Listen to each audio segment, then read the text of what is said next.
ঠিক নয়। সম্মানিত উপস্থিতি, তো যাই হোক, আমরা আমাদের আলোচনা শুরু করি। বিদআত আমরা জানি যে অত্যন্ত ভয়াবহ একটি বিষয়। ইবলিসের কাছে সাধারণ পাপের চেয়ে বিদআত বেশি মিষ্টি, মানুষের কাছেও মিষ্টি। যারা বিদআত করছে মিষ্টি কেন? কারণ বিদআত যে করে সে এটাকে নেকির কাজ হিসেবে করে। চোর চুরি করলে জানে যে এটা অপরাধ, তাও করে। যিনি সিগারেট পান করছেন, উনি সিগারেট পান করার সময় নিশ্চয় জানেন যে এটা খারাপ, তাও উনি পান করছেন। কিন্তু বিদআতটা এমন যে যিনি করছেন তিনি এটাকে নেকির কাজ হিসেবে মনে করছেন। এই জন্য বিদআত থেকে মানুষ ফিরে আসে কম, কারণ ওটাকে তো উনি তো ইবাদত মনে করছেন। আর এ কারণে ইবলিসের নিকটে বিদআত বেশি প্রিয়। বিদআত যে করে সে মুখে কি বলে জানি না, তবে তার অবস্থা বলে যে দিনটা পরিপূর্ণ নয়। বুঝতে পারেননি? দিন পরিপূর্ণ হলে তো আর নতুন করে কিছু তৈরি করা লাগতো না। তো উনি বলছেন মুখে যাই, কিন্তু ওনার অবস্থা বলছে যে দিনটা পরিপূর্ণ না। কথা বুঝতে পেরেছেন? যে বিদআত করছে সে তার অবস্থা বলছে যে নবী মুহাম্মদ সাল্লাল্লাহু আলাইহি ওয়াসাল্লাম, সাহাবায়ে কেরাম যে ইসলাম প্র্যাকটিস করেছেন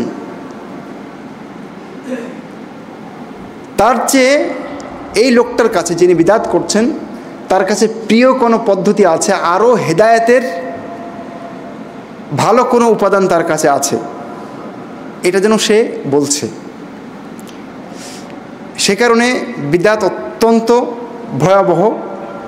পরকালেও এর অবস্থা অত্যন্ত জটিল এবং কঠিন। তো আমি আজকে বিদআতের ভয়াবহতা নিয়ে কথা বলতে চাইছি না, কিন্তু আলোচনার শুরুতে একটু কথা বলে নেওয়ার চেষ্টা করলাম। আমরা প্রথমে বিদআতের সংজ্ঞা দেখে নেব, আর বিদআতের পরিচয় যখন আমরা দেব তখন এর ভিতর থেকে বিদআত চেনার কিছু মূলনীতি পেয়ে যাব। তারপরে ধীরে ধীরে বিদআত চেনার অন্যান্য মূলনীতির কথাও আমরা কয়েকটি পয়েন্টে আপনাদের সাথে শেয়ার করার চেষ্টা করব বিইজনিল্লাহি তাআলা। বিদআত শব্দের আবিধানিক অর্থ, অভিধানে যে অর্থ পাওয়া যায় সেই অর্থ হচ্ছে নতুন তৈরি করা নমুনা ছাড়াই। যেমন মহান রব্বুল আলামিনকে বলা হয় বাদিউস সামাওয়াতি ওয়াল আরদ, আসমানসমূহ এবং জমিনের সৃষ্টিকর্তা। এমন সৃষ্টিকর্তা যিনি কোনো প্রকার নমুনা ছাড়াই আসমানসমূহ এবং জমিন সৃষ্টি করেছেন। সেই জন্য আল্লাহকে বলা হয় বাদিউ। বাদিউ শব্দটা এই বা দাল আইন এই মূল ধাতু থেকে এসছে, যেখান থেকে বিদআত এসছে। আমরা কোরআনের আরেকটি আয়াত সূরা আল আহকাফে, সেখানে রাসূলুল্লাহ সাল্লাল্লাহু আলাইহি সাল্লামকে বলতে বলা হয়েছে কুল মা কুনতু বিদআম মিনার রাসূল, আপনি বলে দিন যে আমি রসুলদের মধ্যে নতুন নই, মানে আমার আগে কেউ আসেনি, নমুনা ছাড়া আমি প্রথম চলে এসেছি এরকম আমি না, বরং আমার আগে নবী রসুল ছিলেন। তো এখানে বিদআন শব্দটাও বা দাল আইন থেকে এসেছে, যেখান থেকে বিদআত এসেছে। ওমর ইবনে খাত্তাব রাদিয়াল্লাহু তাআলা আনহু যখন সবাইকে আবার তারাবির জন্য একত্রিত করলেন না, একটা সময় অনেক গ্যাপ ছিল আল্লাহ রসুলের সময় থেকে নিয়ে, তো এই গ্যাপটা যাওয়ার পরে তিনি আবার তারাবি চালু করলেন, এবং যখন চালু হয়ে গেল, জামাতের সাথে সালাত আদায় শুরু হয়ে গেল, তখন তিনি বললেন, সহিহ বুখারীর বিবরণ, নি'মাতুল বিদআতু হাযিহি, এটা খুব দারুণ একটা বিদআত, এটা খুব দারুণ একটা বিদআত। সেই কারণে ওমর ইবনুল খাত্তাব রাদিয়াল্লাহু তাআলা আনহুর এই বক্তব্য আর ইমাম শাফি রাহিমাহুল্লাহর আর একটা বক্তব্য আছে, সেটা আপনাকে শোনাই। উনি বলেছেন আল বিদআতু বিদআতান, বিদআত হচ্ছে দুই প্রকার। একটা হলো বিদআতুন মাহমুদা ওয়া বিদআতুন মাজমুমা। একটা হলো প্রশংসিত প্রশংসনীয় বিদআত, আর একটা হলো নিন্দনীয় বিদআত। আপনারা যেন কি আবার না বোঝেন যে বিদআত সাইয়্যা আর বিদআত হাসানা বলে কিছু আছে, আমি সেদিকে পরে যাচ্ছি। তো ওমর ইবনুল খাত্তাব রাদিয়াল্লাহু তাআলা আনহুর এই যে বক্তব্য এবং ইমাম শাফির যে বক্তব্য, এর মানে কি? এর মানে আমরা একটু নেওয়ার চেষ্টা করি ইবনু রজব আল হাম্বলি রাহিমাহুল্লাহর কাছ থেকে। ওনার একটা কিতাব আছে জামিউল উলুম ওয়াল হিকাম, খুবই বিখ্যাত কিতাব, এবং এটা সব মাযহাবেই সব আলেম ওলামার কাছে বইটা সমাদৃত, গ্রহণযোগ্য একটি বই। এখানে বলেছেন ওয়া আম্মা মা ওয়াকা ফি কালামিস সালাফি মিন ইস্তিহসানি বা'দিল বিদআই ফাইন্নামা যালিকা ফিল বিদআইল লুগাউইয়্যা লা শারঈয়্যা। অর্থাৎ কিছু কিছু আলেমের বক্তব্য থেকে বিদআত প্রশংসনীয়, বিদআত ভালো, এরকম ইঙ্গিত পাওয়া যায়। যত জায়গায় এরকম ইঙ্গিত পাওয়া যায়, এর দ্বারা উদ্দেশ্য হলো আবিধানিক অর্থে বিদআত, পারিভাষিক অর্থে নয়। পারিভাষিক অর্থে সব বিদআতই দালালা, আর আবিধানিক অর্থে অর্থাৎ নতুন কিছু তৈরি করা যার নমুনা নেই, যদি সেটা ভালো হয়, দিনের ভেতরে না হয় আমরা সেদিকে যাচ্ছি, তাহলে সেটা ভালো হতেও পারে। কথা বোঝা গেছে কি? আর শারঈ দৃষ্টিকোণ থেকে প্রত্যেকটা বিদআতই পথভ্রষ্ট, এখানে হাসানা আর সাইয়্যার কোনো সুযোগ নেই। এবার আমরা পরিভাষায় বিদআত কাকে বলে এটা একটু জানার চেষ্টা করি, তাহলে এখান থেকে আমাদের কাছে অনেক কিছু উঠে আসবে ইনশাআল্লাহ। এখানে 4টা হাদিস আমি আপনাদেরকে শোনাবো, যে 4টা হাদিস প্রত্যেকটাই আপনাদের কাছে খুবই কমন হাদিস, যার একটা খতিব সাহেব প্রতি জুমায় বলেন, আমিও আজকে বলেছি। তার একটা হাদিস হলো ইরবাদ ইবনু সারিয়া থেকে বর্ণিত হয়েছে, সুনানে আবু দাউদ, তিরমিজি এবং ইবনু মাজাতে হাদিসটি এসেছে। আল্লাহ রাসূল বলেছেন ওয়া ইয়াকুম ওয়া মুহদাসাতিল উমুর, তোমরা নতুন নতুন আবিষ্কার থেকে বেঁচে থাকো। নতুন নতুন যা কিছু তৈরি করা হয়েছে সেই জায়গা থেকে তোমরা সতর্ক থাকো। ফাইন্না কুল্লা মুহদাসাতিন বিদআ, কারণ প্রত্যেকটা আবিষ্কৃত পথ পদ্ধতি, আমল, কাজ, আকীদা, বিশ্বাস, ইলম, জ্ঞান, এগুলো হলো বিদআত। ওয়া কুল্লু বিদআতিন দালালা, আর প্রত্যেকটা বিদআতই পথভ্রষ্ট। এটা একটা হাদিস। সহিহ মুসলিমের আর একটা হাদিস, যেটা জাবির ইবনে আব্দুল্লাহ থেকে বর্ণিত হয়েছে। আল্লাহ রাসূল বলেছেন ফাইন্না খায়রাল হাদিসি কিতাবুল্লাহ, সবচেয়ে উত্তম কথা কার কথা, কার কালাম, কার বাণী? মহান রব্বুল আলামিনের বাণী। আর ওয়া খায়রাল হুদা বা খায়রাল হাদি মুহাম্মাদিন সাল্লাল্লাহু আলাইহি সাল্লাম, আর সবচেয়ে উত্তম হিদায়াতের পথ হচ্ছে নবী মুহাম্মদ সাল্লাল্লাহু আলাইহি সাল্লাম প্রদর্শিত হিদায়াতের পথ। এরপরে আল্লাহ রাসূল বলছেন শাররুল উমুরি মুহদাসাতুহা, সবচেয়ে খারাপ পথ, নিয়ম, আমল, কাজ, বিশ্বাস কোনটা? মুহদাসাতুহা, যা নতুন তৈরি করা হয়েছে। অকুল্লু বিদআতিন দালালা, আর প্রত্যেকটা বিদআতই পথভ্রষ্ট। 2টা হাদিস গেল। আরেকটা হাদিস যেটি আয়েশা রাদিয়াল্লাহু তাআলা আনহা থেকে বর্ণিত হয়েছে, বুখারী এবং মুসলিমে এসেছে, মান আহদাসা ফি আমরিনা হাযা মা লাইসা মিনহু ফাহুয়া রাদ, যে ব্যক্তি এমন কিছু তৈরি করলো যা আমার শরিয়াতে নাই, আমাদের শরিয়াতে নেই, ফাহুয়া রাদ, তাহলে সেটা কি হবে? প্রত্যাখ্যাত হবে, পরিত্যাজ্য হবে। বুখারী মুসলিমের বিবরণ আরেকটি হাদিসে মা আয়েশা রাদিয়াল্লাহু তাআলা আনহা বলেছেন, রাসূলুল্লাহ সাল্লাল্লাহু আলাইহি ওয়াসাল্লাম বলেছেন, মান আমিলা আমালান লাইসা আলাইহি আমরুনা ফাহুয়া রাদ, যে ব্যক্তি এমন আমল করলো যে ব্যাপারে আমাদের নির্দেশনা নেই, তাহলে সেটা প্রত্যাখ্যাত। 4টা হাদিস আপনারা খুব সংক্ষিপ্ত করে শোনার চেষ্টা করলেন। এবার আসুন এই 4টা থেকে আমরা বিদআত খোঁজার চেষ্টা করব। এখানে মূলত নবী সাল্লাল্লাহু আলাইহি সাল্লাম 3টি শর্ত আরোপ করেছেন বিদআত হওয়ার জন্য। কোনো কাজ, কোনো বিশ্বাস, কোনো আকীদা, কোনো কথা বিদআত কখন হবে, এই 4টা হাদিস থেকে আমরা 3টা মূলনীতি খুঁজে পাই, 3টা শর্ত খুঁজে পাই। তার প্রথম শর্ত হচ্ছে যে নতুন আবিষ্কৃত হতে হবে। নতুন আবিষ্কৃত না হলে সেটা বিদআত হবে না। আর এই নতুন আবিষ্কার এটা আবার দুইভাবে হতে পারে। একটা হলো একদমই নতুন, আর একটা হলো আগে চলছিল অনেক দিন, নাই নাই নাই নাই, হঠাৎ বহু বছর পরে আরেকজন আবিষ্কার করেছে, সেটাও নতুন আবিষ্কার। নতুন আবিষ্কার যেমন কওমে নূহ আলাইহিস সালামের সময়ে কি হয়েছিল, মূর্তি পূজার সর্বপ্রথম আবিষ্কার হয়েছিল না? তাহলে ওটা একটা বিদআত। আপনি বলতে পারেন তাহলে শিরিক, এটা শিরিক না? ব্যাপক অর্থে অনেক শিরিকও বিদআতের মধ্যে, ব্যাপক অর্থে অনেক কুফরও বিদআতের মধ্যে। সেটা হয়তো আর একটু পরে স্পষ্ট হতে পারে। তো যাই হোক, এই যে নবী নূহ আলাইহিস সালামের সময়ে মূর্তি পূজা সর্বপ্রথম আবিষ্কৃত হলো, এর আগে কখনোই ছিল না, তাহলে এটা ইহদাস, নতুন আবিষ্কার। আবার অনেক দিন বন্ধ থাকার পরে মক্কাতে আমর ইবনু লুহাই সর্বপ্রথম মক্কাতে মূর্তি পূজা চালু করেন, তাহলে এটাও ইহদাস, নতুন আবিষ্কার। তো এটা আমরা কোত্থেকে পেলাম? এটা আমরা পেলাম অকুল্লু মুহদাসাতিন বিদআ, এখান থেকে পেলাম।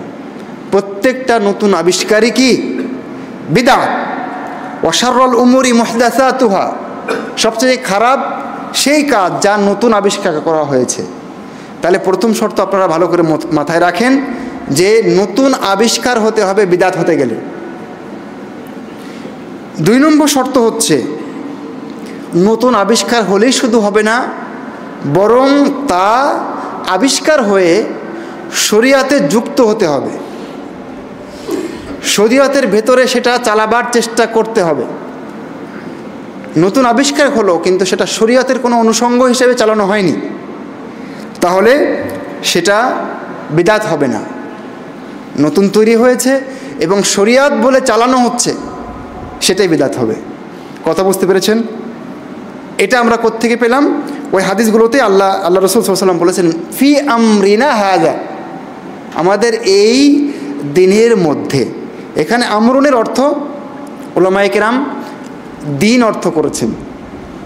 তাহলে নতুন কেউ কিছু তৈরি করলো কিন্তু সেটা দিনের অঙ্গ হিসাবে, দিনের অংশ হিসাবে, ইবাদত হিসাবে করলো না, তাহলে সেটা বিদআত হলো না।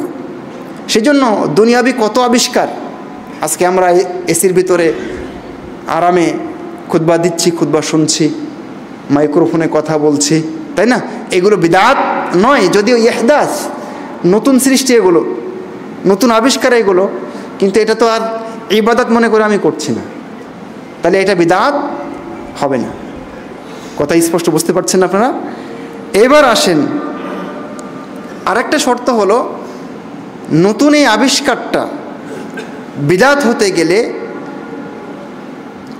কোনোভাবে যেন শরীয়তের কোনো মূলনীতির উপর ভিত্তি করে না হয়, এটা খেয়াল রাখতে হবে। যদি শরীয়তের কোনো মূলনীতির উপরে ভিত্তি করে সেটা নতুনভাবে তৈরি করা হয়, তাহলে সেটা বিদআত হবে না। যেমন সাহাবায়ে কেরাম কোরআন সংকলন করেছিলেন না? করেছিলেন, কিন্তু এর শরীয়তের কি আছে? ভিত্তি আছে। ইসলামী শরীয়তে মাসালেহ মুরসালা বলে একটা কথা আছে, তার উপরে ভিত্তি করে কোরআন জমা করা এটা বিধিসম্মত, যদিও সেটা ইহদাস এবং দিনেরই একটা অংশ ছিল, কিন্তু তাতে শরীয়তের মূলনীতি ছিল। কথা বুঝতে পারছেন? অনুরূপভাবে ওমর ইবনুল খাত্তাব রাদিয়াল্লাহু তাআলা আনহু যে জামাতে তারাবি চালু করলেন, তার শরীয়তে ভিত্তি ছিল না? ছিল। নবী সাল্লাল্লাহু আলাইহি সাল্লাম নিজেও জামাতে তারাবি সাহাবায়ে কেরামকে নিয়ে আদায় করেছেন না? তাহলে ভিত্তি ছিল, আর সেই কারণে সেটা বিদআত হবে না। তাহলে নতুন আবিষ্কার দিনের নামে চলছে কিনা আর তার ভিত্তি আছে কিনা, এই তিনটা বিষয় যদি আপনি না দেখেন তাহলে বিদআত বোঝা কঠিন হবে। এখন বিদআতের প্রকার নিয়ে কিছু কথা বলার ছিল, আমি মনে হয় সেদিকে না যাই, যেহেতু আমাদের সময় একেবারেই দ্রুত চলে যাচ্ছে। তারপরে শুধুমাত্র ইঙ্গিত দেই, বিদআত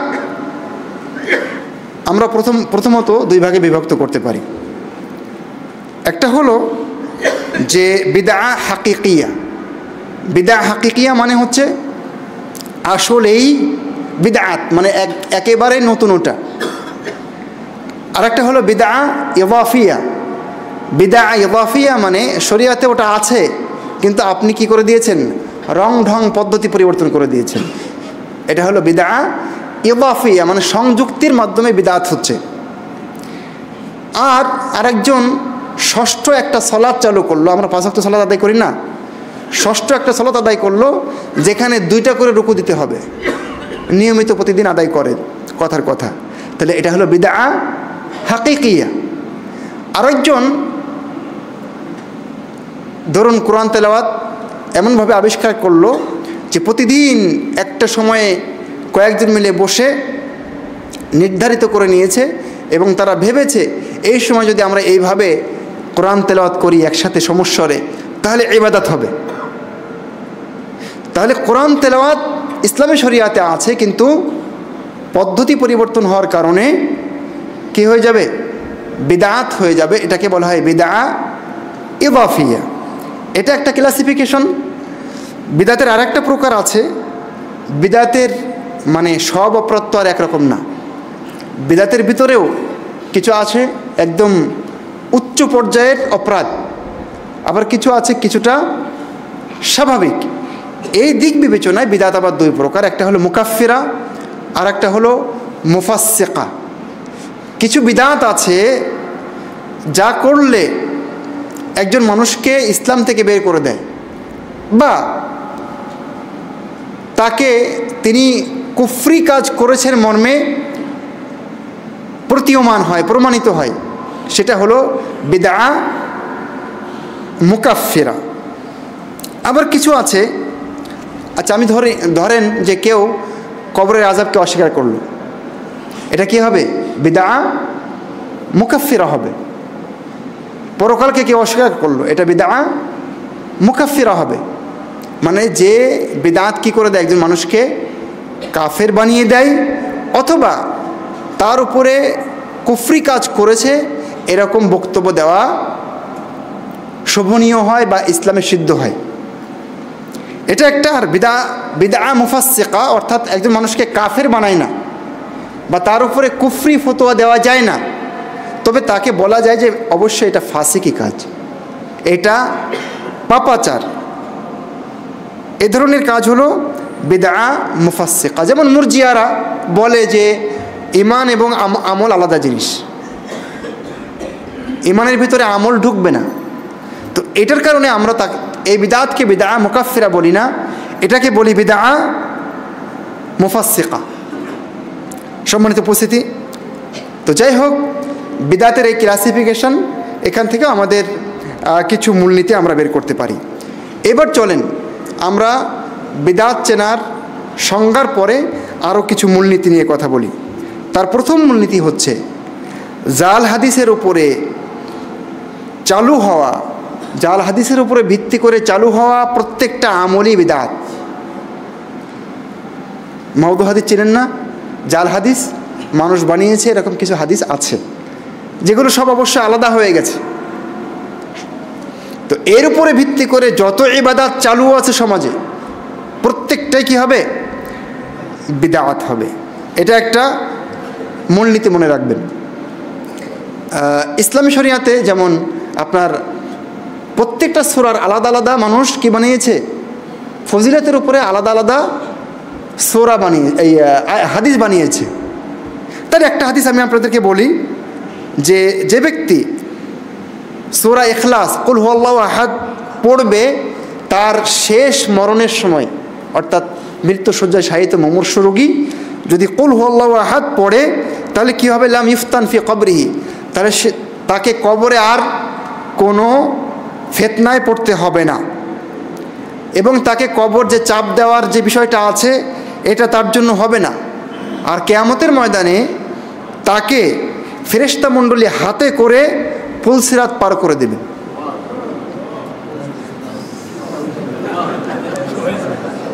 সুবহানাল্লাহ বলেছেন, হয়তো বা খেয়াল করেননি যে আমি বলেছি এটা একটা জাল হাদিস। তাহলে এখন এর উপরে ভিত্তি করে এই বিশ্বাস রেখে যদি কোনো মুমূর্ষু ব্যক্তি সূরা ইখলাস পড়ে এই বিশ্বাস রেখে, তাহলে এটা কি হবে, এটা বিদআত হবে। কারণ এই আমলটা কিসের উপরে ভিত্তি করে আছে, জাল হাদিসের উপরে ভিত্তি করে আছে। আর একটা জাল হাদিস, প্রত্যেকটা জিনিসের একটা হৃদয় আছে। ওয়া কলবুল কোরআন ইয়াসিন, আর কোরআনের হৃদয় হচ্ছে সূরা ইয়াসিন। তারপরে কি আছে, ওমান ক্বরা ইয়াসিন কাতাবাল্লাহু বিকিরাআতিহা কিরাআতাল কোরআনি 10 মাররাত। অতএব যে ব্যক্তি সূরা ইয়াসিন পড়ে সে যেন পুরো কোরআন 10 বার পড়ে, অর্থাৎ 10 বার কোরআন পড়ার নেকি আল্লাহ তাকে লিখে দেন। হাদিসটা জান। তো যদি কেউ সূরা ইয়াসিন পড়ে এই নিয়তে, এই হাদিসের উপর ভিত্তি করে, তাহলে তার সে আমল কি হবে, বিদআত হবে। মানে এই কথা বললে আপনি বলবেন না, দেখো সূরা ইয়াসিন পড়া নাকি বিদআত। মানে ব্যাপারগুলো কিন্তু বুঝতে হবে। আমরা সূরা ইয়াসিন পড়া, কোরআন পড়া, এগুলো তো অবশ্যই সর্বোত্তম জিকির। লা ইলাহা ইল্লাল্লাহর পরে বা লা ইলাহা ইল্লাল্লাহ, কোরআন তেলাওয়াত, এগুলো সর্বোত্তম জিকির। সুতরাং ওই জায়গায় আমাদের কোনো কথা নাই। কথা হলো এই জাল হাদিসের উপর ভিত্তি করে যদি আপনার এই আমলটা প্রতিষ্ঠিত হয় তাহলে কি হবে, বিদআত হবে। কোরআন তেলাওয়াত ভালো কাজ, কিন্তু আপনি এখন কবরস্থানে কবর জিয়ারত করতে গিয়ে তেলাওয়াত শুরু করলেন, এটা বিদআত হবে। কথা বোঝা যাচ্ছে? এটা হলো আর একটা মূলনীতি। চলেন আর একটা মূলনীতি নেই। সেরেফ কোনো ব্যক্তি, কোনো ওয়ালি, কোনো তথাকথিত গাউস কুতুব, কোনো পীর সাহেব, যে কেউ তার কথার উপরে ভিত্তি করে চালু হওয়া প্রতিটা ইবাদতই বিদআত। যেগুলো মানুষ ইবাদত হিসেবে জানছে তার প্রত্যেকটাই কি হবে, বিদআত হবে। যেমন মনে করেন আল্লাহ আল্লাহ জিকির, শুধু আল্লাহ আল্লাহ জিকির, শুধু হু হু জিকির, এগুলো কি হবে, বিদআত হবে। কারণ এগুলো স্রেফ কোনো ব্যক্তি বা গোষ্ঠীর বক্তব্যের উপরে ভিত্তি করে প্রতিষ্ঠিত। এ ব্যাপারে কোরআনও আমাদেরকে নির্দেশনা দেয়নি, হাদিসও আমাদেরকে নির্দেশনা দেয়নি। তবে আপনাদেরকে এর আগেও বলেছি, আজকেও বলছি, প্রত্যেকটা বিদআতি যারা ইসলাম থেকে দূরে আছে বা পথভ্রষ্ট হয়ে গেছে কিন্তু ইসলামের নামে চলছে, তারা চায় না যে মানুষ বুঝুক যে তারা কোরআন হাদিস মানে না। সেই জন্য তারা কি,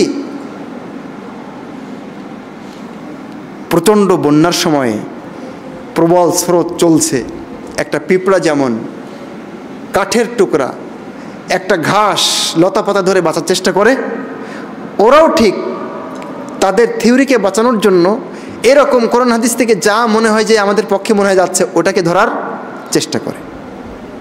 ঠিক এখানে আল্লাহ জিকিরের ক্ষেত্রে তারা এই কাজটাই করেছে। সেটা কি, আল্লাহ কোরআনে বলেছেন কুলিল্লাহ, আপনি বলে দিন আল্লাহ। তো বলছে এই যে আল্লাহর জিকির আছে কোরআনে। ঘটনাটা কি, ঘটনাটা হচ্ছে এর আগে আল্লাহ বলছেন আপনি বলে দিন যে কে অবতীর্ণ করেছেন কিতাব, মূসার কাছে যা এসেছে, যা মূসা নিয়ে এসছেন নূর হিসাবে এবং মানুষদের জন্য হেদায়েত হিসাবে, এই কিতাব কে নিয়ে এসছেন এটা আপনি বলে দেন। তারপরে আল্লাহ বলছেন কুলিল্লাহ, অর্থাৎ আল্লাহ এটা নিয়ে আসছেন। তো উনি এটাকে কি হিসাবে ধরলেন, মানে উনি যে বলে দিয়েছেন যে আল্লাহ আল্লাহ দলি এটা জিকির আছে, হু হু জিকির আছে, তো এটা তো সাব্যস্ত করতে হবে। এই জন্য উনি এটাকে খুঁজে পেয়েছেন ঠিক ওই পিঁপড়ার মতো। কথা বুঝতে পেরেছেন? তাহলে এটা হলো আমাদের আর একটা মূলনীতি, কারো ব্যক্তির উপরে প্রতিষ্ঠিত যে কোনো ইবাদত যা ইবাদত হিসেবে চলছে সেটা ইবাদত নয়, বরং বিদআত। ইসলামী শরিয়াতের যে কোনো মূলনীতি বিরোধী এরকম কোনো ইবাদত যেটা ইবাদত হিসেবে চলছে সেটা ইবাদত নয়, বিদআত। ইসলামী শরিয়াতের মূলনীতির বিরুদ্ধে যায় এরকম প্রত্যেকটা ইবাদত সমাজে পরিচালিত সেগুলো কি হবে? বিদআত হবে। যেমন ধরেন 2 ঈদে আমি এখন আজান দেওয়া শুরু করব, 2 ঈদে আজান দেওয়া শুরু করব, এটা বিদআত হবে। কেন জানেন? কারণ ইসলামী শরিয়াতের একটা মূলনীতি হচ্ছে যে নফল সলাতের জন্য আজান দিতে হয় না, এটা হলো মূলনীতি। তাহলে এই মূলনীতি ভঙ্গ করে আপনি যখনই 2 ঈদের জন্য আজান শুরু করবেন তখন সেটা কি হবে? ইবাদত না হয়ে বিদআত হয়ে যাবে। মানে আপনি বলবেন আজান দিচ্ছি, এটা আবার বিদআত? আজান তো আল্লাহু আকবার আছে, তাই না? শাহাদা আছে, লা ইলাহা ইল্লাল্লাহ আছে, কত সুন্দর সুন্দর কথা সেখানে আছে। তাহলে এটা বিদআত কেন? বিদআত এই কারণে যে আপনি মূলনীতি লঙ্ঘন করেছেন। ওই সময় আজানের কথা ইসলাম বলেনি, বরং ইসলাম মূলনীতি দিয়েছে অন্যটা। এবার আসেন আর একটা মূলনীতি নেই, কোরআন হাদিসের বক্তব্য বিরোধী অথবা সালাফে সালেহিনের বক্তব্য বিরোধী প্রত্যেকটা আকীদা, আমল, অভিমত ও জ্ঞান বিদআত। যেগুলো সাহাবা একরামের বিরুদ্ধে যায়, কোরআন হাদিসের বিরুদ্ধে যায়, এরকম যে কোনো অভিমত, যে কোনো আমল। যেমন এখন হাদিস অস্বীকারী গ্রুপ তৈরি হয়েছে না? তৈরি হয়েছে। তাদের এটা কি হবে? এটা তো মানে বড় ধরনের বিদআত হবে এবং কুফরি হবে। যদিও কুফরি আমরা বলেছি, অনেক কুফর, অনেক শিরিক বিদআতের মধ্যে আছে ব্যাপক অর্থে। তো যাই হোক, এটা একটা। অনেকেই বলে যে খবরে ওয়াহেদ দ্বারা কোনো আমল সাব্যস্ত হবে না। হাদিসের 2টা ক্লাসিফিকেশন আছে, একটা হলো মুতাওয়াতির আর একটা হলো খবর ওয়াহেদ। তো খবরুল ওয়াহেদ দিয়ে কোনো আমল সাব্যস্ত হবে না, এই কথা যে বলে তার এই কথা কোরআন হাদিসের বিরুদ্ধে, তার এই কথা সালাফে সালেহিনের বক্তব্যের বিরুদ্ধে। সুতরাং তার এই কথা গ্রহণযোগ্য হবে না। এরপরে আরেকটা মূলনীতি হচ্ছে, আল্লাহ নিষেধ করেছেন এমন কাজকে সামনে রেখে কোনো ইবাদত করলে বা এমন কোনো মাধ্যমকে মাধ্যম বানিয়ে ইবাদত করলে সেটা বিদআত হবে। যেমন আজকাল বিভিন্ন ওরসে, খানকা মাজারে কাওয়ালি গাওয়া হয়। আপনারা অনেক সময় শুনতে পাবেন যে গানে গানে, বাজনার তালে তালে আল্লাহ রসুলের কথাও সেখানে বলছে। ফাতেমা রাদিয়াল্লাহু তাআলা আনহার বক্তব্য সেখানে, তার প্রশংসার কথাও সেখানে আছে। কথা বুঝতে পারছেন? কিন্তু পদ্ধতিটা কি? পদ্ধতি হলো গান বাজনার মাধ্যমে। কিছু মানুষ জিকির করছে ড্যান্সের মাধ্যমে, তাই না? ড্যান্স, সুরে, বাজনার তালে তালে জিকির হচ্ছে। তাহলে যেহেতু আল্লাহ এই পদ্ধতি, এ মাধ্যম হারাম করে দিয়েছেন, অতএব এই পদ্ধতি অবলম্বন করে কোনো ইবাদত করলে সেটা কি হবে? বিদআত হবে। এবার চলেন, জাহিলি যুগের কোনো কাজ যেটা ইসলাম স্বীকৃতি দেয়নি, এরকম কোনো কাজ যদি কেউ এখন করে তাহলে সেটাও বিদআত হিসেবে গণ্য হবে। যেমন ইসলাম অনেক জাহিলি কাজের কথা বলেছে, তার ভিতরে একটা হলো বংশ নিয়ে বড়াই করা, আবার কারো বংশে কী করা? নিন্দা করা, বংশ নিয়ে নিন্দা করা। অনুরূপভাবে তারকারাজির প্রভাবে বা তারকারাজির মাধ্যমে বৃষ্টি প্রার্থনা করা। অনুরূপভাবে কেউ মারা গেলে বা শোকে বুক চাপড়ানো, মাতম করা, এগুলো কি জাহেলি কর্মকাণ্ড। সুতরাং ওর মাধ্যমে ওই কাজ যদি কেউ করে বা ওটাকে ইবাদত হিসাবে গণ্য করে তাহলে সেটা বিদআত হিসাবে গণ্য হবে।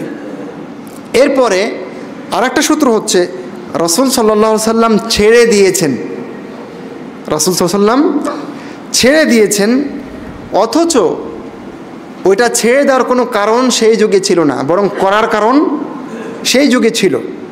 তাহলে এরকম কোনো কাজ যেটা আল্লাহ রসুল ছেড়েছেন অথচ তার কারণ এবং দাবি তখন বিদ্যমান ছিল, এবং তা না করার কোনো প্রতিবন্ধকতা তখন ছিল না। এরকম যে কোনো কাজ শরীয়তে তৈরি করা বিদআত। যেমন জোরে জোরে নিয়ত বলা, সালাত পড়তে দাঁড়াবেন একটু পরে না, জুমার সালাত পড়বেন জামাতে ইনশাআল্লাহ। তো আজকে আমরা সবাই জোরে জোরে নিয়ত বলবো, হবে না? নিয়ত তো করা লাগবে, হবে কি না? হবে না। কেন? কারণ এটা যদি ইবাদত হতো তাহলে আল্লাহ রাসূল করতেন, আর তখন এটা করার দাবিও ছিল, যুক্তিও ছিল, এবং এইটা করলে কোনো বাধাও সেই যুগে ছিল না। তো যেহেতু আল্লাহ রাসূল করেননি, দাবি থাকা সত্ত্বেও, কারণ থাকা সত্ত্বেও, প্রতিবন্ধকতা না থাকা সত্ত্বেও, তাহলে বুঝতে হবে এই কাজ কি নয়, ইবাদত নয়, বরং বিদআত। কাবাঘর তওয়াফ করার পরে 2 রাকাত সালাত পড়তে হয়। তো এখন কেউ চালু করলো যে আমরা সাই করার পরেও 2 রাকাত সালাত চালু করব, হবে? কেন হবে না? কারণ আল্লাহ রসুল এটা করেননি, তাই না? আল্লাহ রসুল করেননি, অথচ সেই সময় আল্লাহ রসুল করতে পারতেন, বা ওইটা করার ক্ষেত্রে কোনো বাধাও ছিল না। সুতরাং এরকম যে কোনো ইবাদত যদি কেউ করে তাহলে সেটা বিদআত হবে। এবার সালাফি সালেহিন তথা সাহাবায়ে কেরাম, তাবিউন, আতবাউত তাবিঈন যা ছেড়ে দিয়েছেন বা তারা আলোচনায় আনেননি বা তাদের লেখনীতে উল্লেখ করেননি, এরকম সব কিছু বিদআত। তবে এক্ষেত্রে শর্ত হচ্ছে সেই কাজটার দাবি তাদের যুগে বিদ্যমান থাকতে হবে। সাহাবায়ে কেরাম, তাবিউন, আতবাউত তাবিঈন তারা কাজ করেননি, করতে বলেননি, লিখে যাননি, বলে যাননি, অথচ তাদের যুগে এটা করা দরকার ছিল, দাবি ছিল বিদ্যমান, তাহলে সেই কাজটাও বিদআত হিসাবে গণ্য হবে। আমি আপনাকে এই কথা বলার আগে, এর উদাহরণ দেওয়ার আগে আনাস ইবনে মালিকের একটা কথা শোনাই। তিনি বলেছেন, লান ইউসলিহা আখির হাযিহিল উম্মাহ ইল্লা মা আসলাহা আওয়ালাহা। এই উম্মতের, অর্থাৎ উম্মতে মুহাম্মাদের প্রথম যুগের মানুষগুলোকে যে নীতি, যে বিশ্বাস, যে মানহাজ তাদেরকে আলোকিত করেছে, সেই আকীদা মানহাজ ছাড়া এই উম্মতের পরের যুগের আমাদেরকে আলোকিত করতে পারবে না। সুতরাং তারা যা করেননি, করতে বলেননি, লিখে যাননি, অথচ তাদের সময় করার ক্ষেত্রে কোনো বাধা ছিল না, তাহলে সেই কাজ আপনি আমি তৈরি করতে পারি না। যেমন আল ইহতিফাল বিল মাউলিদ আন-নববী, ঈদে মিলাদুন্নবী। ঈদে মিলাদুন্নবী কেউ করে যাওয়া তো দূরের কথা, কেউ বলেও যাননি, নির্দেশনাও দিয়ে যাননি, লিখেও যাননি, অথচ এটা তারা করতে পারতেন, খুব আরামসে করতে পারতেন। এবং তাদের সময় সেই দাবিও ছিল, কারণ তারা আল্লাহ রাসূল সাল্লাল্লাহু আলাইহি ওয়াসাল্লামকে সবচেয়ে বেশি ভালোবেসেছেন, তারপরেও করেননি। তাহলে বুঝতে হবে এটা ইবাদত নয়, বরং এটা বিদআত। সম্মানিত উপস্থিতি, আমি এই পর্যায়ে কথা শেষ করছি।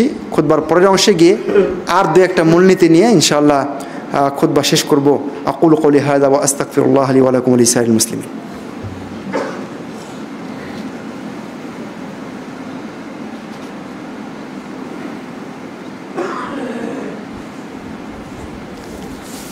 ইন্নাল হামদালিল্লাহি ওয়াহদাহু ওয়াসসালাতু ওয়াসসালামু আলা মান লা নাবিয়্যা বা'দা, আম্মা বা'দ। সম্মানিত উপস্থিতি, আজকের আমরা বিদআত চেনার মূলনীতি নিয়ে কথা বলছিলাম।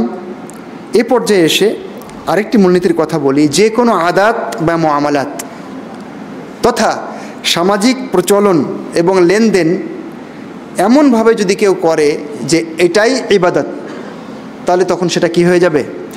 বিদআত হয়ে যাবে। সামাজিক প্রচলন অনেক কিছু আছে না, সামাজিক লেনদেন অনেক কিছু আছে না আমাদের সমাজে, আছে, যেগুলো ইসলাম নিষেধ করেনি বা ইসলামের মূলনীতির বিরুদ্ধে যায় না।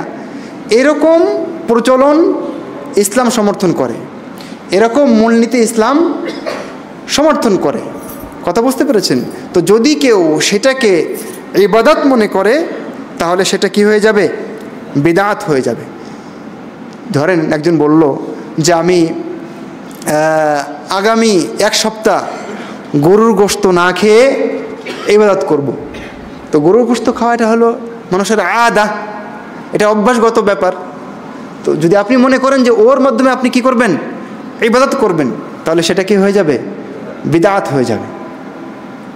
যদি মনে করেন যে আমি আজকে একদম টানা রোদে 2 ঘন্টা রোদে দাঁড়িয়ে থাকবো এবং এর মাধ্যমে আমি ইবাদত করতে চাই, এটা ইবাদত, তাহলে এই অভ্যাসটা কি হয়ে যাবে, বিদআত হয়ে যাবে। কিন্তু আরেকজন মানুষ 2 ঘন্টা কাজের জন্য রোদে আছে, স্বাভাবিক, কিন্তু যখন আপনি ইবাদতের জন্য এটা করবেন তখন সেটা কি হয়ে যাবে, ইবাদত না হয়ে বিদআত হয়ে যাবে। কথা বুঝতে পেরেছেন? সেজন্য এই বিষয়গুলো আমাদের খেয়াল রাখতে হবে। তবে অনেক সময় আদাতটা ইবাদতে এসে যেতে পারে। যেমন যদি সিয়াম রাখার ক্ষেত্রে আপনি সকাল থেকে সন্ধ্যা পর্যন্ত না খেয়ে থাকেন অন্যান্য শর্ত খেয়াল রেখে, তাহলে তো সেটা ইবাদত, ঠিক না? সিয়াম রাখবেন, আপনি রোজা রাখবেন, তাই না? তো ফজর থেকে নিয়ে মাগরিব পর্যন্ত আপনাকে তো না খেয়ে থাকতে হচ্ছে, তো সেটা তো শরীয়ত অনুমতি দিয়েছেই। কিন্তু আপনি বিশেষভাবে বললেন এর বাইরে গিয়ে যে আমি 1 ঘন্টা আজকে পানি পান করব না, এটা এর মাধ্যমে আমার সওয়াব হবে, তাহলে সেটা কি হবে, সওয়াব না হয়ে গুনাহ হবে, কারণ সেটা বিদআতি সিস্টেম। এরপরে আসেন যে ইবাদতের শরীয়ত নিয়মকানুন করে দিয়েছে যে এইভাবে করতে হবে, এতটুক করতে হবে, এটা দিয়ে করতে হবে, আপনি সেটা যদি লঙ্ঘন করেন তাহলে কি হবে, বিদআত হবে। যেমন ধরেন যে কোরবানি করা কি ইবাদত না? তো কোরবানিটা আজকে আপনারা আজকে গিয়ে করবেন, ইবাদত হবে? তাহলে কখনই করলে ইবাদত হবে? নির্ধারিত দিনে করলেই ইবাদত হবে, অন্য সময় ইবাদত মনে করে করলে ইবাদত না হয় বিদআত হবে। কথা বুঝতে পেরেছেন? তারপরে যেমন দেখেন ইতিকাফ করতে হয়, তার একটা নির্দিষ্ট জায়গা আছে না, কোথায় করতে হয়, মসজিদে করতে হয়। যদি কেউ বাড়িতে করে তাহলে সেটা ইবাদত হবে না, বিদআত হবে। অনুরূপভাবে দেখেন কুরবানি করবেন, ঠিক আছে, ওই 10 দিনেই করবেন, বা 10 দিন তো নয়, 10, 11, 12, 13, 4 দিনে করবেন আপনি, কিন্তু আপনি ইবাদত ওই কোরবানিটা করবেন ঘোড়া দিয়ে বা হরিণ দিয়ে, তাহলে কি সেটা কি কোরবানি হবে? হবে না। ঘোড়ার কথা বললাম, আবার এটা নিয়ে কেউ এদিক সেদিক নিয়ে যায় না, ঘোড়ার ব্যাপারে ফতোয়া উলামায়ে কেরামের আছে, দ্বিমত থাকতেও পারে। তো যাই হোক, এইভাবে আজকে ওযু করতে এসে ধরেন আপনি পা দিয়ে শুরু করলেন, আগে পা ধোবেন তারপরে শুরু করবেন, তাহলে হবে? হবে না। তাহলে যে পদ্ধতি, যে পরিমাণ, যে সময় ইসলাম বেঁধে দিয়েছে তার বাইরে আমি যেতে পারবো না, করলে সেটা কি হবে, ইবাদত না হয়ে বিদআত হয়ে যাবে। আমি শেষের দিকে চলে এসেছি। প্রত্যেকটা শর্তহীন ইবাদত আপনি যদি শর্তযুক্ত করে দেন, ইসলাম উন্মুক্ত রেখেছে, আর আপনি ওটাকে কি করলেন, শর্তযুক্ত করে দিলেন বা বন্দি করে দিলেন, তাহলে সেটা কি হয়ে যাবে, ইবাদত না হয়ে বিদআত হয়ে যাবে। যেমন তার আগে আমি আপনাকে বলি, ইসলাম কিছু কাজকে শর্তযুক্ত করে দিয়েছে। যেমন সোমবারে সিয়াম রাখতে হয়, বৃহস্পতিবারে সিয়াম রাখতে হয়, 2 ঈদের দিনে সিয়াম রাখা যায় না। এর বাইরে গিয়ে মাতব্বরি করে আপনি বললেন যে আমি প্রতি মঙ্গলবার সিয়াম রাখব, প্রতি মঙ্গলবার, তাহলে এটা কি হবে, এটা বিদআত হয়ে যাবে। তাহলে আপনি এটা নির্ধারণ করার অধিকার আপনার নাই। সম্মানিত উপস্থিতি, আমরা শেষের দিকে, ইচ্ছা করে আপনি বাড়াতে পারবেন না মাতব্বরি করে যে আমি একটু বেশি করে করি, মানে শরীয়ত যে পরিমাণ দিয়েছে ওর বাইরে যাওয়ার সুযোগ নেই। যে 3 জন ব্যক্তি সাহাবী আল্লাহ রাসূলের কাছে এসেছিলেন, তারা 3 জন কি বলেছিলেন, সারা রাত ইবাদত করবেন, সারা বছর সিয়াম রাখবেন, আর বিয়ে করবেন না। আল্লাহ রাসূল খুব বাহবা দিয়েছিলেন কি, জি না, তাদেরকে বরং ধমক দিয়েছিলেন এবং নির্দেশনা দিয়েছিলেন যে এইটা করা যাবে না। একজন পাথর মারতে গিয়ে জুতা মারা শুরু করেছে, এসে আপনার জামরাতে, মিনাতে হজ করতে গিয়ে, বুঝতে পেরেছেন, কারণ বলছে শয়তানকে মারছি, তাহলে জুতাটা কায়দা মতো জুতা দিয়ে মারি, ছোট্ট পাথর দিয়ে মেরে কী হবে, অথবা আরেকজন বড় বড় পাথর নিয়ে গেছে। তাহলে এটা বাড়াবাড়ি, সীমা লঙ্ঘন, শরীয়ত যা বলেছে আপনি তার বাইরে চলে গিয়েছেন, সেজন্য এটা কি হবে? বিদআত হবে। অনুরূপভাবে শরীয়ত দণ্ডবিধি দিয়েছে একরকম, কিন্তু আপনি ওটাকে চেঞ্জ করে দিয়েছেন, পরিবর্তন করে দিয়েছেন, তাহলে সেটা ইবাদত না হয়ে কি হবে? বিদআত হবে। চুরি করলে কি করতে হয়? হাত কাটতে হয়। যদি আপনি এখন কোর্ট থেকে বলেন চুরি করেছে, তার এখন জরিমানা এটা, হাত কাটার পরিবর্তে আপনি টাকা ধার্য করলেন, তাহলে এটা কি হবে? এটা বিদআত হবে। এটা শরীয়ত অনুমতি দিবে না। কেউ জিনা করেছে, বিবাহিত হলে রজম করতে হবে, অবিবাহিত হলে 100 লাঠি পেটাতে হবে, শরীয়ত বলেছে। আপনি এখন কোর্টে বললেন যে ঠিক আছে, এর জন্য এত টাকা জরিমানা, তাহলে এটা কি হবে? বিদআত হবে। ওই যে একজন সাহাবী, সহিহ বুখারীর হাদিস, আল্লাহ রাসূলের কাছে এসে বললেন যে আমার ছেলেটা তো ওই লোকের বাড়ি কাজ করতে করতে তার বউয়ের সাথে জেনা করে ফেলেছে, আর আমি এর ফলস্বরূপ 100টা ছাগল ফিদিয়া দিয়ে দিয়েছি এবং একজন খাদেম ফিদিয়া দিয়ে দিয়েছি। তখন রাসূলুল্লাহ সাল্লাল্লাহু আলাইহি ওয়াসাল্লাম বললেন, তোমার 100টা ছাগল তোমার থাক, তোমার ছেলেকে 100 লাঠি মারতে হবে এবং 1 বছরের জন্য এলাকা ছাড়া করতে হবে। কথা বুঝতে পেরেছেন? তাহলে এরকম দণ্ডবিধি যদি থাকে শরীয়তে যেগুলো আছে, সেখানে আপনি ভিন্ন কিছু চালু করতে পারবেন না। আশা করছি আজকের জুমার সংক্ষিপ্ত খুতবায় বিদআতের অল্প কিছু মূলনীতি নিয়ে আমরা কথা বলতে পেরেছি। তো এই মূলনীতির উপরে আমরা যদি চলি, তাহলে আশা করি যে আমরা বিদআত খুব সহজে চিনতে পারবো এবং বিদআত থেকে বেঁচে থাকতে পারবো। বিদআত থেকে বেঁচে থাকতেই হবে। রাসূলুল্লাহ সাল্লাল্লাহু আলাইহি ওয়াসাল্লাম কাল কিয়ামতের ময়দানে যারা বিদআত করেছে তাদেরকে সুহকান লিমান গায়্যারা বা'দি বলে কিন্তু তাড়িয়ে দিবেন। সুতরাং সেই কিয়ামতের কঠিন দিনে মহান রব্বুল আলামিন আমাদেরকে যেন বিদআতের দোষী না করতে পারেন, আমরা যেন যাবতীয় বিদআত থেকে দূরে থাকতে পারি, আমরা যেন পিওর ইসলামের উপরে, পিওর তাওহীদ এবং সুন্নাহর উপরে, নবী সাল্লাল্লাহু আলাইহি সাল্লামের দেখানো খাঁটি পদ্ধতির উপরে, মানহাজের উপরে আমরা যেন টিকে থাকতে পারি। আমরণ মহান রব্বুল আলামিন একান্ত অনুগ্রহ করে আমাদের এই ব্যবস্থা করে দিন। আমিন সুম্মা আমিন। আকুলু কওলি হাযা ওয়া আস্তাগফিরুল্লাহ লি ওয়া লাকুম ওয়া লিসাইরিল মুসলিমিন।